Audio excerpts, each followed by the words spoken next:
স্বাগত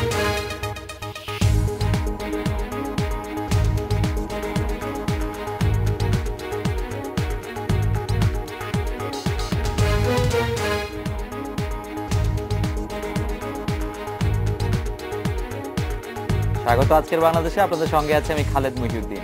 সংসদীয় গণতন্ত্রের জাতীয় সংসদ ভিন্ন মতের লড়াইয়ের কেন্দ্রবিন্দু হওয়ার কথা, তবে কথার লড়াইয়ে সেই গণতান্ত্রিক পথে হাঁটেনি আমাদের রাজনৈতিক দলগুলো, বরং ভিন্ন মত ও পথের সুরাহা রাজপথে করতেই বেশি আগ্রহী তারা। আজকের আলোচনা তাই রাজনীতির রণনীতি নিয়ে। কথা বলতে স্টুডিওতে আজ আছেন বিএনপির জাতীয় স্থায়ী কমিটির সদস্য ডক্টর খন্দকার মোশাররফ হোসেন এবং আওয়ামী লীগের সভাপতি মণ্ডলীর সদস্য জনাব নূহ উল আলম লেনিন। স্বাগত আপনাদের। জনাব নূহ উল আলম লেনিন, আপনার কাছে প্রথমে জানতে চাইবো যে ঈদের আগে থেকে শুরু করে, মানে ঈদের 2-1 দিন আগে থেকে শুরু করে ঈদের পর পর্যন্ত যে বিষয়টি রাজনীতির মাঠে অনেক বেশি প্রচার পেয়েছে, সেটি হচ্ছে যে বিলবোর্ডে সরকারের বিভিন্ন উন্নয়নের কথাগুলি তুলে ধরা। আমি শুধু জানতে চাইবো যে আপনার কাছে কি কোনো ফিডব্যাক আছে যে এই উন্নয়নের যে ফিরিস্তি আমরা দেখলাম, এর ফলে এটা জনগণের প্রতিক্রিয়া কি বা জনমনে এটার কি প্রভাব? ধন্যবাদ। আজকের এই অনুষ্ঠানের শুরুতেই আমি প্রথমত ঈদের পরে এই ধরনের অনুষ্ঠানে প্রথম হাজির হয়েছি। আমাদের ইন্ডিপেন্ডেন্ট টেলিভিশনের দর্শক শ্রোতা সবাইকে ঈদের শুভেচ্ছা জানাচ্ছি, মোবারকবাদ জানাচ্ছি। দ্বিতীয়ত আছে এটা শোকের মাস আমাদের জন্য। এই মাসেই 15ই আগস্ট জাতির জনক বঙ্গবন্ধু শেখ মুজিবুর রহমান সপরিবারে নিহত হয়েছিলেন। আমি তার স্মৃতির প্রতিও শ্রদ্ধা জানাবো। আপনি যেটা বললেন যে আমাদের বিলবোর্ড নিয়ে মানুষের কি প্রতিক্রিয়া, দেখুন আমাদের বিরুদ্ধে একটা, আমাদের ভেতরে আমাদের বাইরে একটা ধারণা আছে যে আওয়ামী লীগ প্রচারে দুর্বল। আওয়ামী লীগ যা করে সেটা তারা প্রচার করতে পারে না, অথবা আওয়ামী লীগের বিরুদ্ধে অপপ্রচারের জবাব তারা সঠিকভাবে দিতে পারে না। সেই জন্যই সম্ভবত যে এই বিলবোর্ড, এটা আমাদের দেশে কোনো নতুন ঘটনা তাও না, তবে রাজনৈতিক দলগুলো পার্টিকুলারলি রাজধানীতে খুব বিলবোর্ড ইতিপূর্বে ব্যবহার করেনি। সেখানে বিলবোর্ডের মাধ্যমে কিছু উন্নয়নমূলক কর্মকাণ্ডের তথ্য দেশবাসীর সামনে হাজির করা হয়েছে। স্বভাবতই এটা নজর কেড়েছে। একসাথে এতগুলি এর আগে একসাথে এতগুলোর জন্য নজর কেড়েছে, আবার কিছুটা বাড়তি নজর কেড়েছে এটা সমালোচনার জন্যও বটে। জি হ্যাঁ, এবং সবটা মিলিয়ে একটা তো ধরাই যায় যে পজিটিভ একটা আছে যে হ্যাঁ এটা হয়েছে, এটা তো জানি না, এরকম একটা পজিটিভ ইমপ্রেশনও আছে। আবার এটাও আছে যে সমালোচনার ফলে কিছু লোক তো সেটাও মনে করে যে এত প্রচার কেন, বা এটাও বলা হয়েছে, হ্যাঁ এটা উনি বলার চেয়ে আমি বলে দিচ্ছি যে এই অন্যদের বিলবোর্ডের জায়গা দখল করে এটা করা হয়েছে, তাহলে এইটা আবার কি হলো। তো আমি আজকেই শুনতে পেলাম এসে যে না, সেই সকল জায়গা থেকে বিলবোর্ড অপসারণও করা হচ্ছে।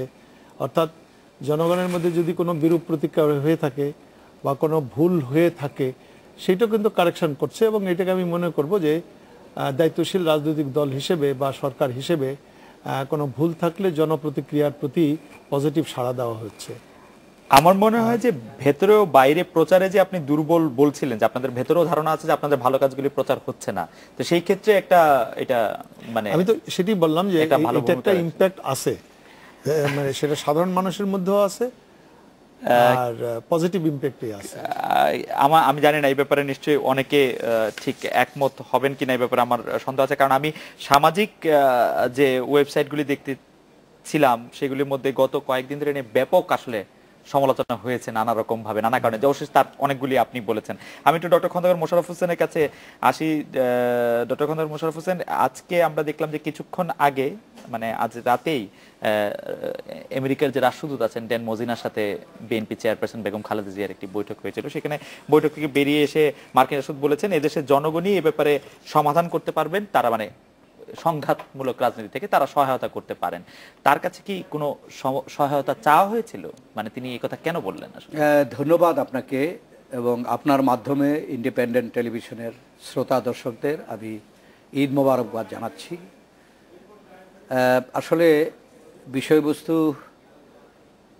একটা বিষয় নিয়ে আলাপ আলোচনা হয়েছিল, সেটা তো অবশ্যই আমি বিরোধী দলের একজন সদস্য হিসাবে আমার সেই মন্তব্যটা বোধহয় আসা উচিত, না হলে যারা শ্রোতা তাদের মধ্যে একটা ভুল বোঝাবুঝি হবে যে বিষয়টি নিয়ে ঈদের আগে থেকে শুরু করে এসব পর্যন্ত বিভিন্ন ধরনের আলোচনা সমালোচনা হয়েছে। বিলবোর্ড যে কালচার, এই একটা নতুন কালচার রাজনীতিতে আসলো। এখানে দুটো বিষয়, একটা হচ্ছে যে বিলবোর্ড এগুলো কোনো না কোনো কমার্শিয়াল বাণিজ্যিক বা কোনো সংস্থার বা কোনো সংগঠনের দ্বারা কিন্তু এই বিলবোর্ডগুলো ছিল, অধিকারে ছিল। সেটা হঠাৎ করে সরকারি সহযোগিতায় সরকার এটা বেদখল করে এভাবে দখলবাজির একটা যে অত্যন্ত খারাপ উদাহরণ সৃষ্টি করলো, এটা নিয়ে জনগণের মধ্যে বিরূপ প্রতিক্রিয়া হয়েছে, এটা সকলেই জানে।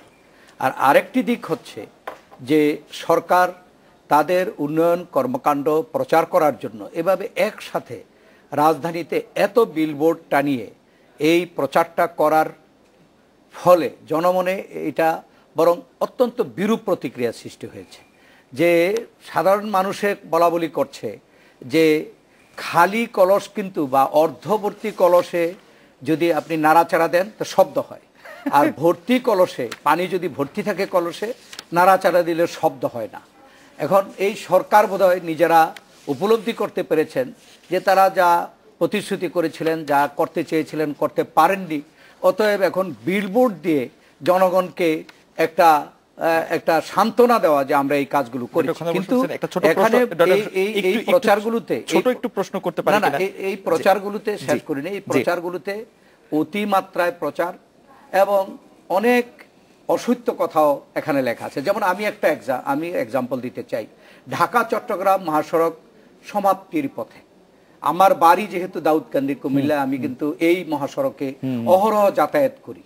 এখন এই মহাসড়কে যারা যাতায়াত করে তারা কিন্তু হাসবে এই কথাটা দেখলে, যে সমাপ্তির পথে হলে কোন অবস্থানে হলে সমাপ্তির পথে হয়। রোজা ঈদের আগে 2 দিন যাবত এই রাস্তায় যে যানজট লেগেছিল, এটা মিডিয়ার নজর কেড়েছে, মিডিয়ার অ্যাটেনশন কেড়েছে। তো এইটা যদি বিলবোর্ডে দেখতে হয় যে এই 4 লেনের কাজ সমাপ্তির পথে, তখন কিন্তু মানুষ অন্য বিলবোর্ডগুলো যেগুলো আছে এগুলোতে যদি কোনো সত্য কথাও লেখা থাকে তবু কিন্তু মানুষের সন্দেহের চোখে দেখে। আর এইভাবে প্রচার করে উন্নয়নকে জনগণের মধ্যে বিশ্বাস করানো প্রয়োজন হয় না। জনগণ উন্নয়ন হলে জনগণই দেখবে। ঢাকা চট্টগ্রাম হাইওয়ে 4 লেন প্রায় সমাপ্ত হলে এটা কিন্তু জনগণই দেখবে, এটা বিলবোর্ড দিয়ে দেখানো প্রয়োজন হয় না। অতএব আমার মনে হয় সরকার বুঝতে পেরেছে যে এই বিলবোর্ড কালচারটায় বুমেরাং হয়েছে, সরকারের বিরুদ্ধে বিরূপ সমালোচনা হয়েছে এবং এখন তারা হয়তো এই ভুল বুঝতে পেরে এখন বিলবোর্ডের অনেক বিলবোর্ড নামিয়ে দিচ্ছে। এটা থেকেই প্রমাণ যে সরকার সিদ্ধান্ত নিতে এখন আসলে বোধহয় সঠিক সিদ্ধান্ত নিতে পারছেন। আমি একটা ছোট প্রশ্ন এখানে করে রাখতে চাই যে লেন ভাই, আপনি একটু মনে রাখবেন যে উনি এইটাও বলেছেন এবং জনাব এম কে আনোয়ার কিন্তু বলেছেন যে বিলবোর্ডে যে তথ্য ব্যবহার করা হয়েছে অর্থনীতি সমীক্ষায় শিক্ষার হার 59.9% দেখা হয়েছে, বিলবোর্ডে দেখানো হয়েছে 65%। আপনি নিশ্চয়ই এই প্রসঙ্গে আমরা আবার পরে শুনবো। এর পরের যে পয়েন্টটি আপনি বলেছেন আমার বিলবোর্ড সম্বন্ধে এই আমার মন্তব্য, আমার আরেকটু বলার আছে যে বিলবোর্ডে যেসব তথ্যগুলি দেয়া আছে সেসব তথ্যের মধ্যে এই 2টা তথ্য সম্পর্কে একটা আজকে আপনি এখন বললেন, একটা জনাব এম কে আনোয়ার আগে বলেছেন।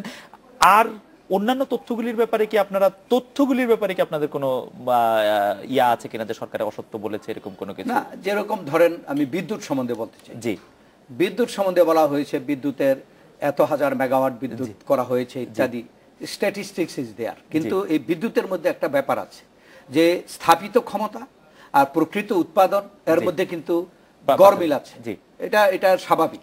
এবং গত রোজায় যেভাবে লোডশেডিং বিশেষ করে গ্রামাঞ্চলে হয়েছে, আমি প্রায় গত রোজার 14 দিনের মধ্যে আমি প্রায় 10 দিন আমার এলাকায় ইফতার করেছি। সেই সুবাদে আমি তারাবি নামাজ পড়েছি। কোনো তারাবি নামাজের সময় ছিল না যেই সময় কতক্ষণ পর বিদ্যুৎ চলে যায় না। এই যে লোডশেডিংটা জনগণ দেখছে লোডশেডিং হচ্ছে, আর যখন বিলবোর্ডে দেখছে যে বিদ্যুতের বিরাট একটা ফিরিস্তি যে এত হাজার মেগাওয়াট আমরা বিদ্যুৎ উৎপাদন করছি, কিন্তু তার সাথে যখন জনগণ দেখছে যে লোডশেডিং সেই আগের মাত্রায় একইভাবে চলছে, তখন কিন্তু মানুষের মনে একটা বিরূপ প্রতিক্রিয়া, মানে যেটা কাগজে লেখা হচ্ছে সেই পরিমাণ বিদ্যুৎ আসলে আছে কিনা। লেনিন ভাই নিশ্চয়ই এটাও বলবেন। আপনি যদি একটু এটা বলতে যে এছাড়া আমি আসলে বিলবোর্ডগুলোর সবগুলো তথ্য আমি দেখিও নাই, পড়িও নাই। যেমন বলা হয়েছে, আরেকটা আমার নজরে এসেছে যে সৌদি আরবিয়ায় প্রায় এই সরকারের সময় 6 লক্ষ মানুষ নতুন চাকরি পেয়ে গিয়েছে, কিন্তু সকলে জানে যে সৌদি আরবিয়ায় থেকে বহু লাখো লাখো মানুষ ফেরত এসেছে। এখন যদি বলতো যে এই পরিমাণ লোক নতুন চাকরি পেয়ে গিয়েছে, এই পরিমাণ ফেরত এসেছে, অতএব তখন কিন্তু বোঝা যেত যে নেট উন্নয়নটা কি হয়েছে জনসংখ্যা রপ্তানিতে, বিশেষ করে সৌদি আরবিয়ায়। এই যে একতরফা কথাগুলো যে এইটা এই হয়েছে, কিন্তু এরপরে আর কি হয়েছে, শেয়ার বাজারে কি কেন এই বড় ধরনের এত বড় একটা না, সেটা তো প্রচার কর্মকাণ্ডের মধ্যে তো উন্নয়নগুলি শুধু দিবে, অনুন্নয়নগুলি আপনারা দিয়েন। আমরা ওইভাবে দেব না, কিন্তু জনগণই জানে, জনগণই জানে। অতএব কেবল একটা পজিটিভ সাইড যদি আপনি বলেন, জি, আর আরেকটি সাইড যদি না বলেন, এবং সেটা বলা সম্ভব না এই ধরনের একটি বিলবোর্ডের সম্পূর্ণ সম্ভব নয়। কিন্তু এমন কিছু তথ্য আছে যেটা মানুষের চোখে ধরা পড়ছে না। আর আমরা মনে করি যে উন্নয়ন সেটা কি বলে, যেটা মানুষের চোখে ধরা পড়ছে, মানুষ যদি দেখে সেটাই যথেষ্ট। আর আরেকটা কথা বলা হয়েছিল যে বিএনপি আমাদের উন্নয়ন দেখে না, এর জন্য বিলবোর্ড দিয়েছে। বিএনপি তো দেখা দরকার নাই, বিএনপি যারা করে, বিএনপি যারা সমর্থন করে, তারা তো আগামী ইলেকশনে আওয়ামী লীগকে ভোট দেবে জনগণ। জনগণ যদি দেখে, জনগণ যদি বুঝে, সেটাই তো যথেষ্ট। বিলবোর্ড দিয়ে বিএনপিকে দেখানো প্রয়োজন, আমি মনে করি যে এটা অতি উৎসাহ নিয়ে করা হয়েছে, এখন ভুল বুঝতে পেরেছে, আমার মনে হয় তারা তা শুধরে নিচ্ছে। আমার মনে হয় যে এই প্রশ্নগুলো আপনি যদি একটু আমেরিকান রাষ্ট্রদূতের সাথে সাক্ষাৎকার প্রশ্নে আমি জানতে চেয়েছিলাম যে জনগণই সমস্যা সমাধান করতে পারে, এই বিষয়ে কি তার কাছে কোনো সহায়তা চাওয়া হয়েছিল কিনা, যে এই দুই দলের মধ্যেকার সমস্যার সমাধানে এইরকম আপনার? না, আমার মনে হয় যে আমি তো সেই সভায় ছিলাম না, এটা আমাদের পক্ষ থেকে এই ধরনের কোনো চাওয়ার কোনো সম্ভাবনা নেই। আমরা আন্দোলনে আছি, একটি গ্রহণযোগ্য নির্বাচন, সকল দলের অংশগ্রহণের নির্বাচন, লেভেল প্লেইং ফিল্ডের একটি নির্বাচনের জন্য আমরা নির্দলীয় নিরপেক্ষ সরকারের জন্যে দাবি করে আসছি, সেই আন্দোলনে আছি। এখন সেটা তো আমেরিকান অ্যাম্বাসেডর কি কারণে উনি দেখা করতে চেয়েছেন, আজকে দেখা করেছেন, দেখা করে বের হয়ে যে কথাগুলো বলেছেন আমি ভালো করে সেটা জানিও না, তবে বিভিন্ন টেলিভিশনে কিন্তু বিভিন্ন ধরনের কথাও লেখা হচ্ছে, তাই প্রকৃত মন্তব্যটা কি সেটা কিন্তু এখনো পরিষ্কার নয়। কোনো টেলিভিশন আমি দেখছি যে তারা সর্বশেষ খবরে লিখছে যে তাদের শিরোনামে লিখছে যে দুই নেত্রীর সমঝোতায় আমেরিকান রাষ্ট্রদূত সহযোগিতা করবে, এইটা বলছে। আবার অন্যটা আপনাদের টেলিভিশনে আমরা দেখলাম, ইন্ডিপেন্ডেন্টে দিচ্ছে যে এদেশের জনগণই সমাধান করবে, বহিরাগত কারো প্রয়োজন হবে। অতএব আমি মনে করি যে যেহেতু আমাদের নেত্রীর সাথে কথা হয়েছে, আপনিও যেটা কতক্ষণ আগে বললেন যে আমরা ইলেকশন কোয়ার্টারে পৌঁছে এসেছি, যদি একটি দেশের রাজনীতি বা দেশের বিভিন্ন অবস্থান নিয়ে আলাপ আলোচনা হয়, স্বাভাবিকভাবে নির্বাচন সামনে আসতে পারে, এবং সেই নির্বাচনের ব্যাপারে আমাদের যে অবস্থান, এই অবস্থান তো পরিষ্কার, এটা ড্যান মোজেনার কাছেও পরিষ্কার, এটা জনগণের কাছেও পরিষ্কার। অতএব আমাদের পক্ষ থেকে কারো কাছে কোনো সহযোগিতা চাওয়ার প্রশ্ন উঠে না। আমরা জনগণকে নিয়ে আন্দোলনে আছি, এবং আমাদের নেত্রী ঈদের দিনেও সরকারের কাছে আহ্বান জানিয়েছেন যে একটি নির্দলীয় নিরপেক্ষ সরকার ব্যবস্থায় আপনারা রাজি হন, সেখানে তাহলে আন্দোলন সংগ্রামের প্রয়োজন হবে, এটাই আমাদের অবস্থান। আমার মনে হয় যে জনাব নুরুল আলম লেনিন, আমি আপনাকে প্রশ্নটা এরকম ভাবে করতে চাই যে বিলবোর্ডে যেসব তথ্য উপস্থাপিত হয়েছে সরকারের সাফল্যময় কর্মকাণ্ড হিসাবে, তার সবগুলির সত্যতা সম্পর্কে আপনি একেবারে নিশ্চিত কিনা, বা আমরা কোনোটা পরীক্ষা করে দেখবো কিনা যে সেটার মধ্যে কোনো অসত্যতা আছে? আমরা কি লেন ভাই, আমাদের একটু দেরি হয়ে গেছে, ডক্টর আমাদেরকে একটু বিরতি নিয়ে আসবো, তারপর একবার শুরু করি। একটা বিরতি নিচ্ছি, বিরতির পর শুনবো।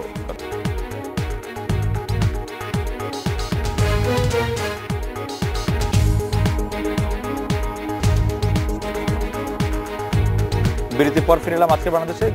লেনিন ভাই, আপনার কাছে বিরতির আগে বিলবোর্ড নিয়ে প্রশ্ন করেছিলাম, আমাদের অনেক দর্শক প্রশ্ন করেছেন, তার মধ্যে মানে একটা বিষয় হচ্ছে কমন অনেকগুলি প্রশ্নের মধ্যে, একটা হচ্ছে বা মন্তব্যের মধ্যে যে যদি এতই উন্নয়ন আওয়ামী লীগ করে থাকে তাহলে বিলবোর্ডের কি প্রয়োজন, তাও আবার অন্যেরটা নিয়ে নিয়ে এরকম একটা কথা, দখল করে নিয়ে এরকম একটা বলেছেন একজন আর কি। একটা কথা আমি বলি, আমাদের এখানে হয় কি যে প্রচারণা কেমন, এটা তো রাজনৈতিক অ্যাক্টিভিটিসের একটা অংশ। তাহলে এত আলোচনার দরকার কি? আপনারা এই যে এত প্রতিদিন টকশো করার দরকারটা কি? মানুষ তো সবই জানে।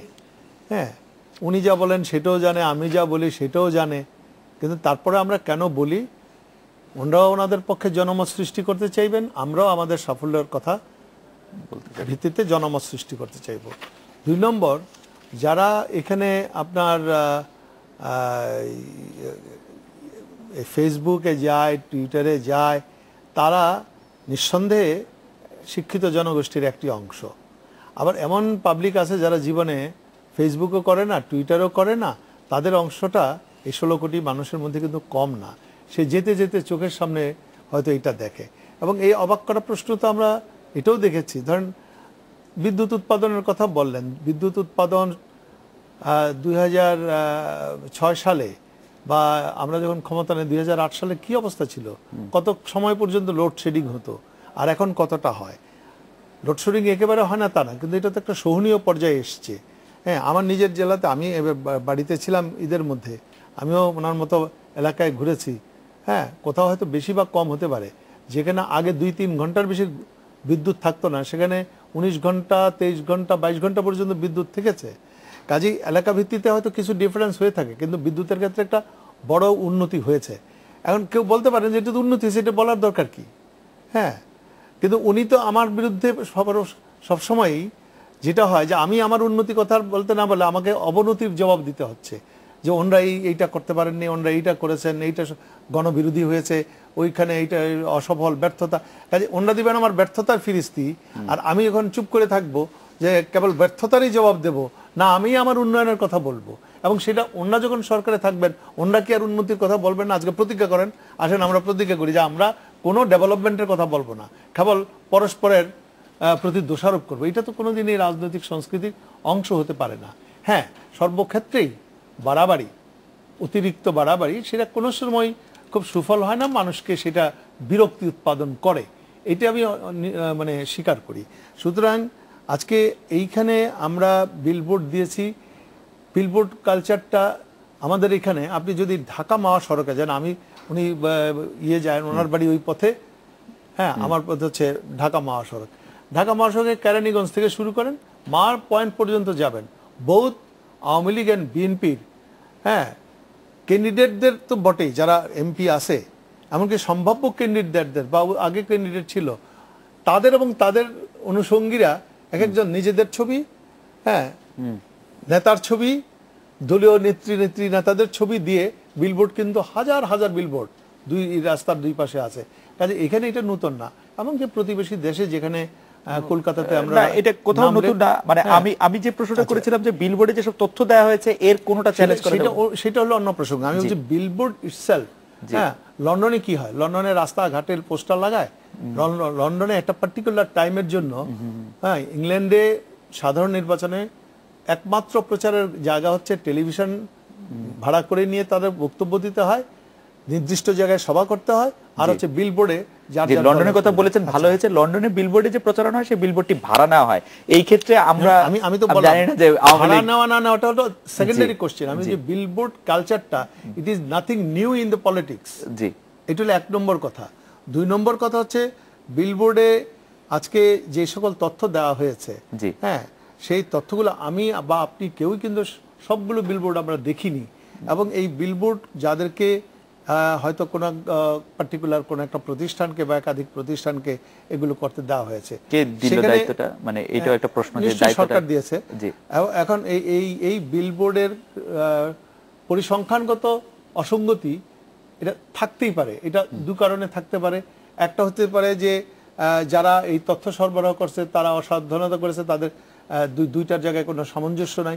আরেকটা কারণে হতে পারে, যেটা আমি মনে করি, আমরা অনেক সময় দেখি যে বাংলাদেশের অর্থনৈতিক সমীক্ষায়, এটা আপনি সব গভর্নমেন্টের আমলে আমি চ্যালেঞ্জ দিয়ে বলি, সব গভর্নমেন্টের অর্থনৈতিক সমীক্ষা আমার একটা মানে মূল বিষয় আমার কাজের জন্য। আমি দেখেছি সমীক্ষায় একরকম, বাজেট বক্তৃতা আর একরকম। এটার কারণ হচ্ছে যে অর্থনৈতিক সমীক্ষাটায় অনেক সময় দেখা যায় যে আমাদের পরিসংখ্যান ব্যুরোর সাথে ফাইন্যান্স মিনিস্ট্রির এন্ড প্ল্যানিং মিনিস্ট্রির পরিসংখ্যানে মিল নেই। এই ঝগড়া কিন্তু আমি সাইফুর রহমান সাহেবকেও করতে দেখছি প্ল্যানিং কমিশনের হিসাবে, আপনার ওই কি বলে পরিসংখ্যান ব্যুরোর সাথে, এবং এই আমলেও কিন্তু আপনি দেখবেন যে অর্থমন্ত্রী অনেক সময় পরিসংখ্যান ব্যুরো এটা করে। এখন তথ্যের উৎস যেহেতু একাধিক, সে কারণে এই অসামঞ্জস্যটা হতে পারে। কিন্তু ব্রডলি হচ্ছে যে যেই সাফল্যগুলো অর্জিত হয়েছে, হ্যাঁ, যেগুলো দৃশ্যমান বলতেছেন, আমাদের দেশের মানুষের স্মৃতি সবসময় কি খুব মানে একেবারে বিদ্যুৎ বা উনি যে রাস্তার কথা বললেন সেটা তো স্মৃতি না, সেটা তো বাস্তব। না, আমাদের বর্তমান আমরা তো অনেক কিছু ভুলে যাই। আমরা সহজেই ভুলে যাই যে এই যে এখন গভর্নমেন্টের কাছে যখন এই গভর্নমেন্টের শেষ পর্যায়ে এসে তার সমালোচনাগুলো যত প্রমিনেন্টলি দেখছেন মানুষ, অতীতে কি অতীতের গভর্নমেন্টের সমালোচনা, অতীতের তার ব্যর্থতাটা কিন্তু এখন আমাদের সমালোচনার কাছে ম্লান হয়ে গেছে। কেউ কি মনে করে যে না এই দেশে জঙ্গিবাদ ছিল, এই দেশে 50টি জায়গায় একসাথে বোমাবর্ষণ করা হয়েছিল, সব কি ভুলে গেছেন যে হাওয়া ভবন করে কিভাবে অর্থনীতি এবং সমাজকে দুর্বৃত্তায়িত করা হয়েছিল? আমাদের দর্শকরা যে প্রশ্ন করতেছেন সেই প্রশ্নটা নিয়ে ধরে বলি যে এই ব্যাপারটা পরিষ্কার। আমাদের দর্শকরা প্রশ্ন করছেন যে এখন আওয়ামী লীগ সম্পর্কে মানুষ বা সরকারের সমালোচনা করতে মানুষ ভয় পাচ্ছে, যেমন দুটি কারণের কথা বলছেন। এক হচ্ছে যে সর্বশেষ অধিকারের যে সম্পাদক জনাব আদিলুর রহমান খান শুভ্রকে গ্রেফতার করা হলো, এবং সেটাও সাধারণ পুলিশি প্রক্রিয়ায় গ্রেফতার না, ডিবি পুলিশ, পাজেরো গাড়ি ইত্যাদি ইনভলভ ছিল। সেটাও যদি একটু বলতেন যে আওয়ামী লীগ বা সরকারের সমালোচনা করাও এখন অনেক মুশকিল হয়ে গেছে। বা মুশকিলের কিছু নেই, সমালোচনা তো কেউ মুখ বন্ধ করে রাখে নাই। আপনি তো এখনই সমালোচনা করলেন, তারপর জন্য কি আমি আপনার প্রতি মারমুখী হব? দুই দিন মানুষ তো সমালোচনা পরে হবে না। না, জিনিস তার কাছে তথ্য চাওয়া হয়েছে যে আপনি যে বললেন 61 জন, আমি যে পত্রিকায় দেখেছি 61 জন মানুষ নিহত হয়েছে, তাহলে আপনি তার নাম দেন। এটা ভয়ের কি আছে? নাম দেওয়ার ক্ষেত্রে উনি বলেছেন যে যারা যারা যারা যারা ইয়ে হয়েছেন তাদের ব্যাপারে আমি তার কথা বলছি, সেটা আমি সমর্থন করছি, সেটা আমি বলছি না। উনি বলেছেন যে একটা স্বাধীন বিচার বিভাগীয় তদন্ত কমিশন করে আপনারা এটা একটা দেখেন। তথ্য অধিকার সকলেরই সমান। ওনার যেমন তথ্য চাওয়ার অধিকার আছে, আমারও তেমনি সরকারেরও তথ্য চাওয়ার অধিকার আছে। তথ্য অধিকার একতরফা না। জি, আপনি বললেন আর সেটা প্রচার করে দিলে মানুষের কাছে বিশ্বাসযোগ্য করে ধরলেন যে 61 জন মানুষ মারা গেছে, হ্যাঁ, আবার কেউ বলছে 2500 মানুষ মারা গেছে, গান পাউডার দিয়ে মানুষ শেষ করে ফেলছে। বাংলাদেশের মানুষদেরই আপনার সাইদির চেহারা দেখা গেছে, চাঁদে দেখা গেছে, এই প্রচারও তো বাংলাদেশে হয় না। এটা কি টাইমিংটার ব্যাপারে একটু আছে কিনা? আমি একটু ডক্টর খন্দকার মোশাররফ হোসেনের কাছে এই ব্যাপারে জানতে চাইবো যে 61 জন নিহত ব্যক্তির মানে সরকার যে বলছে প্রশ্নবিদ্ধ তালিকা, সেক্ষেত্রে একটি স্বাধীন বিচার বিভাগীয় কমিশন করার দাবি জানানো হয়েছিল। আপনারা কি সেই দাবিকে সমর্থন করেন কিনা, বা সেই দাবিটা সম্পর্কে আপনাদের মতামত কি? প্রথম হচ্ছে যে যখন ঘটনাটি ঘটার পরে আমরাও কিন্তু দলীয়ভাবে এবং ব্যক্তিগতভাবে সেটাকে আমরা সমালোচনা করেছি, এবং আমরা কিন্তু বলেছি যে বিচার বিভাগীয় তদন্ত একটা হওয়া উচিত। যেহেতু গভীর রাত্রে 2টার পরে বাতি বন্ধ করে দিয়ে সেখানে একটা অপারেশন হয়েছে, সরকার বলেছে এটা একটা অপারেশন, এবং এটা কি যে কি একটা যেন অপারেশনের নাম দিয়ে সেটা অপারেশন করেছে। এখন এখানে বাতি বন্ধ থাকাতে মানুষের প্রশ্ন যে 7 জন মারা গেছে আর 700 মারা গেছে না মারা যায়নি, এটা স্বাভাবিকভাবে মানুষের মধ্যে প্রশ্ন জাগতে পারে। এই প্রেক্ষাপটে আমরা কিন্তু দলীয়ভাবেও একটা ইনকোয়ারির তদন্ত করার ব্যাপারে আমরা দাবি জানিয়েছিলাম, কিন্তু সরকার কোনো সেই ধরনের বিচার বিভাগীয় তদন্ত কমিটি করেনি। এখানে যেটা প্রশ্ন হচ্ছে যে অধিকার তো আজকে এবছরই শুধুমাত্র কাজ করছে তা নয়, এই অধিকার কিন্তু বহুদিন যাবৎ কাজ করছে, এবং সরকারের বিভিন্ন ভুল ত্রুটি বা বিশেষ করে মানবাধিকার সংক্রান্ত যে সকল বিষয় সেগুলোতে তারা রিপোর্ট তৈরি করেন এবং প্রকাশ করেন। আমার কথা হলো যে যদি সেই তথ্য সংগ্রহের ব্যাপারে অধিকারের যদি কোনো ত্রুটি ভুল থেকে থাকে, সরকার তো এটাকে প্রতিবাদ করতে পারত, জনগণের সামনে এটা পরিষ্কার করে দিতে পারত যে অধিকার যে তথ্য দিচ্ছে এটা সঠিক নয়। রাইট, এখানে কিন্তু সেখানে সরকার এত অসহিষ্ণু হয়ে যে অধিকারের সাধারণ সম্পাদককে গ্রেপ্তার করা, আগে কিন্তু মানবাধিকার কর্মী এভাবে মানবাধিকারের সাথে যারা সংশ্লিষ্ট ছিল এছাড়া টিআইবিও আমাদের বাংলাদেশের অনেকের সম্পৃক্ত আছে। স্যার টিআইবি রিপোর্টেও আমরা সমালোচনা করি, স্যার এবারও সমালোচনা হয়েছে, কিন্তু এই গ্রেপ্তারটাকে আমরা নিন্দা করি। স্যার একটা প্রশ্ন স্যার করতেই হয় যে অধিকার 61 জন নিহত ব্যক্তির কথা বলে আসলো, সরকার কিন্তু গত 1.5 মাস ধরে এই 61 জন নিহত ব্যক্তির তালিকা গোপনে প্রকাশ্যে নানাভাবে স্যার করতেই হয় যে অধিকার 61 জন নিহত ব্যক্তির কথা বলে আসলো, সরকার কিন্তু গত 1.5 মাস ধরে এই 61 জন নিহত ব্যক্তির তালিকা গোপনে প্রকাশ্যে নানাভাবে চাচ্ছিল, কিন্তু সরকারকে সেটা দেয়া হয় না কখনো। এবং এই তথ্যগুলির উপর ভিত্তি করে কিন্তু বিভিন্ন জায়গায় বিভিন্ন একটা সংঘাতময় পরিস্থিতি সৃষ্টি হয়েছে। এটা দায়িত্ব স্যার কাউকে না কাউকে নিতেই হবে। সরকারের কি করার থাকে যখন যখন সরকারের করার থাকে, সরকারের অনেক বেশি হাতের কি বলে হাত অনেক জায়গায় সম্প্রসারিত। সরকার সকল তাদের হস্তগুলোকে ব্যবহার করে এটা যদি তথ্যটা সঠিক না হয় এটার প্রতিবাদ করতে পারত, এবং যেইখানে অধিকার এই তথ্যটা দিচ্ছে তাদেরকে কাউন্টার তথ্য দিয়ে যে না এটা হয় না, আমরা এই তদন্ত করেছি, এই তদন্তে এই হয়েছে, তো সেটা সরকার পজিটিভ না নিয়ে এখানে গ্রেপ্তার করে আমি এটা লাভ কি হলো জানি না।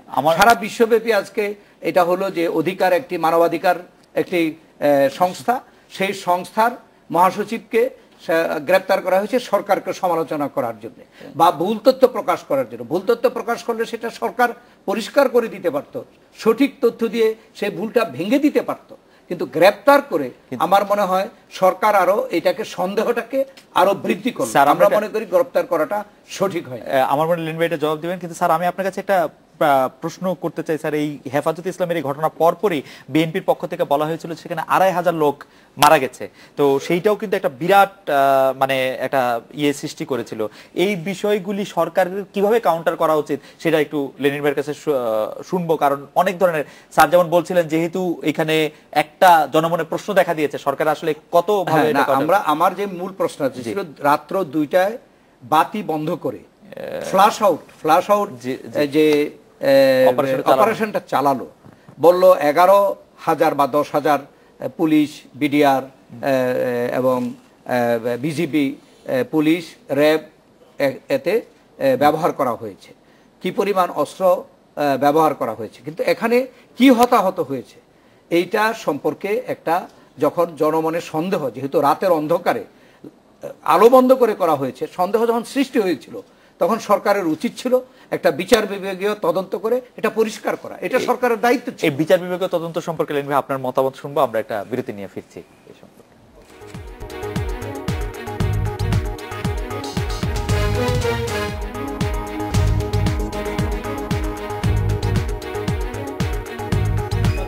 বিরতির পর ফিরে এলাম আজকের বাংলাদেশে। লেন ভাই আপনার কাছে জানতে চাইবো যে বিরতির আগে ডক্টর খন্দকার মোশাররফ হোসেন যে বলছিলেন বিচার বিভাগীয় তদন্ত কমিশন করার কথা, যেহেতু এই ঘটনাটি নিয়ে একটা আলোচনা সৃষ্টি হয়েছে সেই জন্য হেফাজতে ইসলাম না, হেফাজতে ইসলাম কি করেছে এইটা তো একটু মনে রাখতে হবে, কারণ হেফাজতে ইসলাম প্রথমবার যখন ঢাকাতে তারা সমাবেশ করলো সেবারও তারা কথা দিয়েছিলেন যে তারা শান্তিপূর্ণভাবে সমাবেশ করে ফিরে যাবেন, এবং সেবারে তাদের কথা রেখেছিলেন, যার ফলে পরের বারে তারা যখন অবরোধের কর্মসূচি নিলেন, হ্যাঁ, আমাদের ধর্মানুভূতির প্রতি একটা স্পর্শকাতরতা থাকায় মাননীয় প্রধানমন্ত্রী কিন্তু শফি সাহেবের কথায় আস্থা রেখেছিলেন যে আগের বার উনি কথা রেখেছেন, এবারও আচ্ছা করে ওনার কাজ করে উনি চলে যাবেন, কিন্তু ওনারা অবরোধের পরে আবার বললেন যে না আমরা সমাবেশ করব এবং সমাবেশ করে আমরা চলে যাব, কিন্তু সমাবেশ করতে এসে যেই নারকীয় তাণ্ডব তারা করলো এবং তাদেরকে হেফাজতকে নিয়ে সেখানে বিএনপি, জামাত, বিশেষ করে জামাতের ক্যাডাররা তারা যেই ধরনের অগ্নিসংযোগ তাণ্ডব, আপনার কোরআন শরীফে অগ্নিসংযোগ করা, হাদিস শরীফ দোকানগুলো যেখানে বাইতুল মোকাররমের যারা কোরআন বিক্রি করে, হাদিস বিক্রি করে, টুপি বিক্রি করে, আপনার এই তসবিহ বিক্রি করে, সেখানে অগ্নিসংযোগ করলো। বাইতুল মোকাররমের মসজিদের ভিতরে গিয়ে জায়নামাজ পড়ানো, আশেপাশের সমস্ত ছোট ছোট দোকান, এমনকি রাজনৈতিক আমরা কিন্তু টেলিভিশনে দেখেছি এই ধ্বংসযজ্ঞগুলি 6 ঘন্টা 7 ঘন্টা ধরে, এই ধ্বংসযজ্ঞগুলি চালাতে দেয়া হলো কেন 6-7 ঘন্টা ধরে? আপনি যদি চালাতে একেবারেই দেওয়া যেত তাহলে কিন্তু ক্যাজুয়ালিটি অনেক বেশি হতো, কারণ এইটা অপরিকল্পিতভাবে করা হয়নি। ওখানে যে বৃক্ষ মানে রাস্তার যে মাঝখানে আইল্যান্ডের গাছগুলো কাটানো হয়েছে, এটা কোনো অপ্রস্তুত অবস্থায় কেউ পারে হঠাৎ করে? তারা কোথা থেকে করাত নিয়ে আসলো, এবং সবটাই ছিল এক ধরনের প্রস্তুতি। আমরা এই প্রস্তুতির কথাও জানি যে 5 তারিখ রাতে যদি তারা ওইখানে টিকতে পারত, তাহলে পরের দিন বেগম খালেদা জিয়া, মাননীয় বিরোধী দলের নেত্রী, তিনি ঢাকাবাসীকে আহ্বান জানালেন যে আপনারা তাদেরকে সহযোগিতা করেন, তারা আমাদের মেহমান। এবং আমরা এই কথাও শুনেছি যে গরু রেডি ছিল, 200 গরু, পরের দিন ওটা ভুরি ভোজনের ব্যবস্থা করা হবে। এইটা যেভাবেই হোক না কেন একটা সিচুয়েশন সৃষ্টি হয়েছিল, এবং আপনি দেখবেন ঢাকা শহরে সেদিন একটা আতঙ্কের নগরীতে পরিণত হয়েছিল। কি হচ্ছে না হচ্ছে, এমনকি সরকার থাকছে কি না, সরকার কি আজকে রাত্রেই শেষ হয়ে যাচ্ছে কিনা, এই ধরনের পরিকল্পনা ছিল।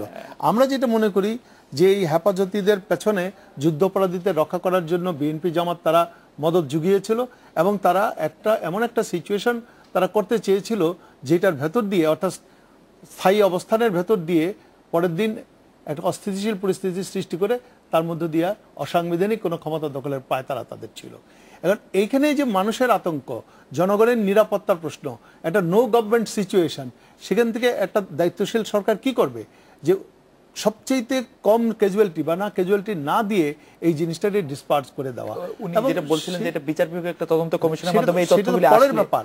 আমি বলছি ওই দিন সরকারের পরের বিষয়টি নিয়ে তো আলোচনা, পরের বিষয়টি নিয়ে আলোচনা হচ্ছে, পরের বিষয়টি নিয়ে আলোচনা হচ্ছে রিলেটেড। জি, পরের বিষয়টা করলে তো আর জনগণের সন্দেহটা থাকতো না আর কি। আর আজকে অধিকারের সাধারণ সম্পাদককে গ্রেফতার করা প্রয়োজন হতো। সেইটি যখন করা হলো, তারপরে যে অপপ্রচারীরা, আপনি বিচার বিভাগীয় কি করবেন যদি বলা হয় যে 2,500 মানুষ হত্যা করা হয়েছে, 2,500 মানুষের নিহত লাশ, এইটা একটা শিক্ষিত মানুষ, উনি তো প্রফেসর মানুষ, আমার শ্রদ্ধেয় ব্যক্তি, এটা কি সম্ভব যে 2,500 লোককে নিয়ে গেল একেবারে মুহূর্তের মধ্যে? উনি কিন্তু বলেছেন যে মানুষের মধ্যে সন্দেহ তৈরি হয়েছে, সন্দেহ তৈরি করতে তারা সক্ষম হয়েছেন, আমি বলবো। না না, এটা আমি কিন্তু এটা আমরা সন্দেহ তৈরি করিনি। আমি ক্যাটাগরিগুলি বলেছি যে রাত্র 2টায় বাতি বন্ধ করে, টেলিভিশন বন্ধ করে, যে টেলিভিশন অবশ্য বন্ধ ছিল না, টেলিভিশন আমরা দেখেছি, টেলিভিশন আমরা একটা দাবি জানাবো যে ইত্তেফাকের দিকে মোড় খোলা রাখা হয়েছে যাতে ওখান দিকে তারা যেতে পারে, এবং টেলিভিশনে সেগুলো বলা হয়েছে, টেলিভিশনে সেগুলি দেখানো হয়েছে, বলা হয়েছে। কিন্তু একটা বিচার বিভাগের তদন্ত কমিশন করলে বোধহয় এই সব অনেকগুলি প্রশ্ন জবাব আমরা পেতাম না। আমাদের একটু দ্রুত অন্য প্রসঙ্গে চলে যেতে হচ্ছে। লেন ভাই, আপনার কাছে ক্ষমা চেয়ে নিচ্ছি। আমি একটু ডক্টর খন্দকার মোশাররফ হোসেনকে জানতে চাইছি যে বিএনপি জোটবন্ধ হলো, যুদ্ধ অপরাধের বিচার ও নিবন্ধন ইস্যুতে জামাতকে একাই মাঠে আন্দোলন করতে হচ্ছে। আগামীকাল জামাত মানে পরপর 2 দিন হরতাল দিচ্ছে, আপনারা সরাসরি জামাতের পাশে মাঠে দাঁড়াচ্ছেন না কেন? এটা কিন্তু নতুন কিছু নয়। আমরা জোটগতভাবে জামাত ইসলাম আমাদের সাথে আছে, আগে থেকে আছে।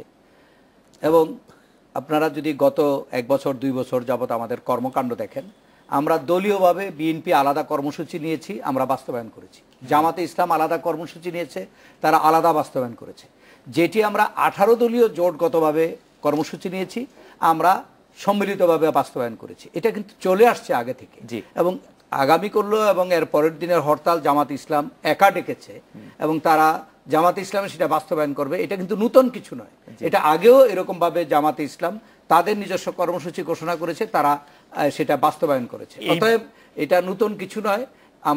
আমরা জোটগতভাবে এই ব্যাপারে আমরা ঐক্যমত পোষণ করে এটা করছি যে আমাদের বিএনপির আলাদা কর্মসূচি থাকতে পারে, জামাত ইসলামের আলাদা কর্মসূচি থাকতে পারে, আবার আমাদের 18 দলীয় ভাবে যে সিদ্ধান্ত নেওয়া হবে সেটা আমরা সম্মিলিতভাবে। এটা কি আদর্শিক ব্যবধানের কারণে, মানে আপনারা কি এই মতামতের সাথে একমত না বলে এটা করছেন? সেটা আমরা এটা বলি, এটা কখনো আমরা বলিনি। এর আগে আমরা দেখেছি যে আপনারা সমর্থন বা নৈতিক সমর্থন দিয়েছেন, এই কিন্তু আপনারা এবার কিছুই বলেন না। এটা এই বছর আমরা কিছুই বলিনি, বা অতীতেও এরকম নীতিগত ভাবে কিছু কিছু বিষয়ে, যেগুলো যেমন একটি সময় তারা সমাবেশ করা নিষিদ্ধ করেছিল, সমাবেশ করতে পারবে না, আমরা বলেছিলাম না, যে কাউর যারা বৈধ রাজনৈতিক দল তাদের সমাবেশ করার অধিকার আছে। এইসব ক্ষেত্রে আমরা নীতিগতভাবে সমর্থন দিয়েছি। এটা হলো ইস্যু ভিত্তিক, মানে এটা লেন ভাই, আপনার কাছে একটি প্রশ্ন, এটা 1-2 মিনিটে যদি একটু বলে দিতেন যে নির্বাচন কমিশনের বিভিন্ন কার্যক্রম তাদের নিরপেক্ষ থেকে প্রশ্নবিদ্ধ করেছে, বিশেষ করে আরপিও সংশোধনের জন্য যে নির্বাচন কমিশনের উদ্যোগ, যেগুলির মধ্যে আছে যে 20 মন্ত্রী নির্বাচনের প্রচারণা অংশ নেওয়া, প্রার্থিতা বাতিলের ক্ষমতা বিলোপ করার সুপারিশ ইত্যাদি। নির্বাচন কমিশন নিজেকে একটু দুর্বল করে ফেলতে চাচ্ছে কেন? এটা কি? আমি মনে করি যে এটা নির্বাচন কমিশনের এইটার জবাবদার করার হচ্ছে নির্বাচন কমিশনের। সরকারের দিক থেকে বা আমাদের দলের দিক থেকে কোথাও কোশ্চিনকালেও তাদেরকে এই বিষয়ে কিছু বলা হয়নি। এবং আপনি তো একটি শক্তিশালী নির্বাচন কমিশন চান। আমি একেবারে দায়িত্বের সাথে বলতে পারি, নির্বাচন কমিশন যেটা করেছে এটা তাদের বিবেচনায় করেছে, এটা দায় দায়িত্ব তাদেরই বহন করতে হবে। আমরা নির্বাচন কমিশন শক্তিশালী হোক, দরকার হলে আজকে আমাদের দুই দলের মধ্যে যে নানান প্রশ্নে বিভক্তি রয়েছে, মতানৈক্য রয়েছে, আমরা এখানে একটা ক্রেডিবল ইলেকশন করার জন্য নির্বাচন কমিশনকে যদি আরো প্রয়োজনীয় শক্তিশালী করার কোনো পথ উদ্ভাবন হয়, সেটা করার জন্য আমরা রাজি আছি। কিন্তু আমরা এই নির্বাচন কমিশন দুর্বল হোক এটা আপনারা চান না। এই ব্যাপারে কিন্তু আমাদের বক্তব্য আছে যে এই নির্বাচন কমিশন অতীতে অনেক বিষয়ে প্রমাণ করেছে যে তারা নিজের ইচ্ছামতো কাজ করতে পারে না, স্বাধীনতা বজায় রাখতে। যে এই নির্বাচন কমিশন অতীতে অনেক বিষয়ে প্রমাণ করেছে যে তারা নিজের ইচ্ছামতো কাজ করতে পারে না, স্বাধীনতা বজায় রাখতে পারে নাই। এই নির্বাচন কমিশন ঢাকা সিটি কর্পোরেশন নির্বাচন ঘোষণা করেছিল, ঘোষণা করে সেটা বাতিল করতে হয়েছে। আমরা মনে করি যে এই যে নির্বাচন কমিশন ইচ্ছাকৃতভাবে তাদের ক্ষমতা খর্ব করার জন্য তারা কখনো করবে না, শক্তি আরো বাড়ানোর চেষ্টা করবে, সরকারের নির্দেশেই করতে বাধ্য হচ্ছে বলে আমাদের মতামত। আমার মনে হয় যে এই বিষয়ে আমরা আরো একটু শুনবো। আমরা একটা বিরতি নিচ্ছি, বিরতির পর ফিরে এসে তত্ত্বাবধায়ক সরকার ব্যবস্থা বাতিলের পর আপনারা ঈদের পর কঠোর আন্দোলনের আগাম ঘোষণা দিয়েছেন গত কয়েক ঈদ ধরে। কিন্তু এইসব বিষয়ে আপনারা কখনো কঠোর কখনো নরম, এবার কঠোর আন্দোলনের ঘোষণা আছে। কি ধরনের আন্দোলন আমরা একটু দেখতে পাবো সেটা যদি একটু বলেন। জনাব নুরুল আলম লেনিন, আপনার কাছে জানতে চাইবো যে আপনারা বলেছেন যে আওয়ামী লীগও মাঠে থাকবে, আমরা আসলে কি ধরনের আন্দোলন বা মাঠে থাকাটা কি দেখতে পাবো সেটা একটু বিরতির পর একটু শুনবো। আমরা একটু বিরতি নিচ্ছি।